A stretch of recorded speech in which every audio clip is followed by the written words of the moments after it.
우리가 살아가며 마주하는 수많은 문제들. 이 문제들을 현명하게 해결하기 위해 필요한 것은 바로 논리. 취업과 업무 상황에서 발생하는 예기치 못한 문제들. 조리 있고 현명한 문제 해결 방법은 무엇일까? 실제 기업의 문제 해결 방법을 알아보고 나의 일과 삶에 적용하는 기술을 익힌다. 문제 해결의 열쇠, 논리학.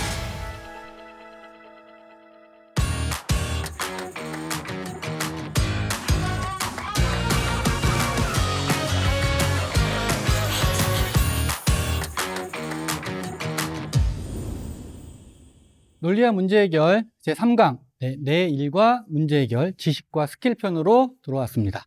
저한테 간간히 이런 질문을 많이 합니다. 문제 해결을 잘하고 싶은데 어떻게 하면 될까요? 아마 많은 고민이 담긴 질문이 아닌가라는 생각이 좀 들었습니다.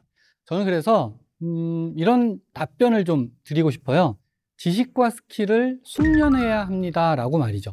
여기에서 핵심은 숙련이라는 부분에 여러분들이 방점을 좀 찍어주시면 좋을 것 같아요. 자, 이 말이 어떤 뜻인지 다시 영국의 경험 철학자 프랜시스 베이컨을 이 자리로 한번 모셔보도록 하겠습니다.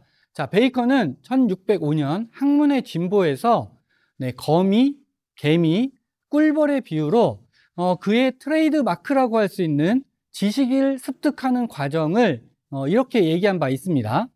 이 내용을 제가 좀 응용해서 여러분께 이런 이야기로 전해드리고 싶어요.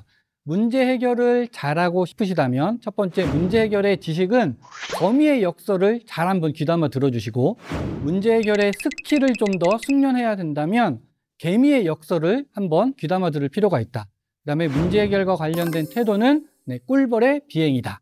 자, 먼저 거미의 역설입니다. 자, 거미는 자기 꽁무니에서 거미줄을 뽑죠. 그 다음에 그것으로 집을 만들고 그 다음에 거미줄을 쳐서 먹이를 기다립니다. 거미의 특징이라고 할 수 있는데 베이컨은 여기에서 꽁무니에서 거미줄을 뽑는 것, 그 다음에 먹이를 기다리는 이런 부분들은 좀 개선을 해야 된다. 문제 해결은 기다리는 것만 하면 안 된다. 그 다음에 고집하고 편협된 지식으로는 문제 해결을 숙련할 수 없다라고 한번 설명할 수가 있을 것 같아요.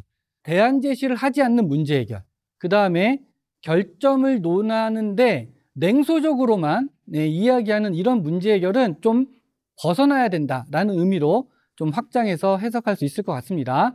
자, 그래서 결론적으로 이야기하면 문제 해결의 지식은 좀 더 다양한 관점, 그 다음에 폭넓은 사고, 이러한 부분들이 중요하다라는 점으로 말씀을 드릴 수 있을 것 같고요. 자, 그러면 이제 개미의 역설입니다. 문제 해결의 스킬을 높이는 데 있어서 개미의 역설을 한번 잘 들어주세요. 자, 개미하면 떠오르는 상징이 있죠. 맞습니다. 부지런함이에요. 그런데 이 부지런함이 숙련도를 높일 수 있다라는 생각을 할 수 있지만 그렇지 않을 수도 있어요. 부지런하다라는 것은 달리 보면 문제의식이 없고 그 다음에 유용한 결론을 내지 못하는 거죠. 저희가 문제 해결하는 데 있어서 결론이 유용하지 못하다면 혹은 새로운 사실을 발견하지 못한다면 그것은 기존에 있는 것을 답습하는 거에 불과하지 않느냐, 이러한 답습의 모습을 개미의 부지런함에 비유해서 상징화시킨 것이 아닌가라는 생각을 합니다. 자, 그래서 문제 해결을 스킬적으로 숙련을 하기 위해서는 부지런함보다는 문제 해결을 잘할 수 있는 논술, 논증과 같은 스킬을 숙련시키는 것이 더 낫다라는 점을 개미의 특징을 빌어서 설명을 드릴 수가 있을 것 같습니다.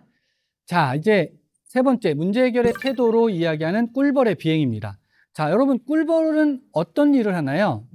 들판 곳곳에서 핀 꽃에서 재료를 모으죠. 그 다음에 그 재료를 본인이 갖고 있는 고유적인 특성으로 변화를 시키고요.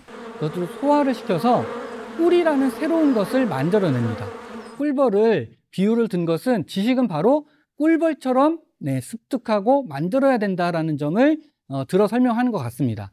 마찬가지로 베이컨의 그 비유를 저 역시도 문제 해결을 잘하기 위한 태도로서 여러분께 꿀벌의 비행을 숙련해야 된다라고 한번 말씀을 드리고 싶습니다.